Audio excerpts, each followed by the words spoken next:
परिवार ही बीते थे, उनका सारा धन नष्ट हो गया और भोजन के लिए दोनों समय तरसने लगे। सांसारिक भोगों से दुखी रहने लगे। तब राजा ने रानी से कहा कि तुम यहाँ रहो, मैं दूसरे देश जाता हूँ, क्योंकि यहाँ पर मुझे सभी मनुष्य जानते हैं, क्योंकि कोई कार्य नहीं कर सकता, इसलिए कोई कार्य नहीं कर सकता। देश चोरी परदेश भीख बराबर है। ऐसा कहकर राजा परदेश चला गया। वो वहाँ जंगल से लकड़ी काट कर लाता और शहर में बेचता। इस तरह जीवन व्यतीत करने लगा। इधर राजा के घर पर रानी और दासी दुखी रहने लगी। किसी दिन भोजन मिलता और किसी दिन जल पीकर ही रह जाती। एक समय रानी और दासी के 7 दिन बिना भोजन के बीत गए। रानी ने दासी से कहा, हे दासी, यहाँ पास के नगर में मेरी बहन रहती है, वह बड़ी धनवान है, तू उसके पास जा और 5 सेर बेंझर मांग ला, जिससे कुछ समय के लिए गुजर हो जाएगी।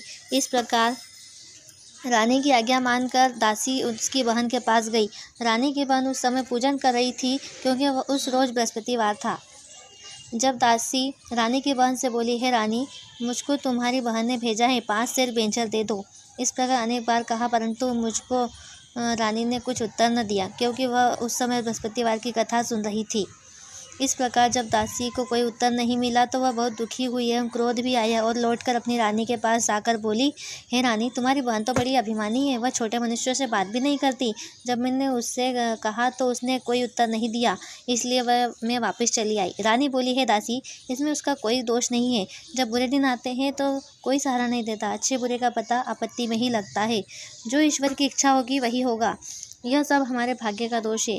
उधर उस रानी ने सोचा कि मेरी बहन की दासी आई थी, परंतु मैं उससे नहीं बोली, इससे वह दुखी हुई होगी।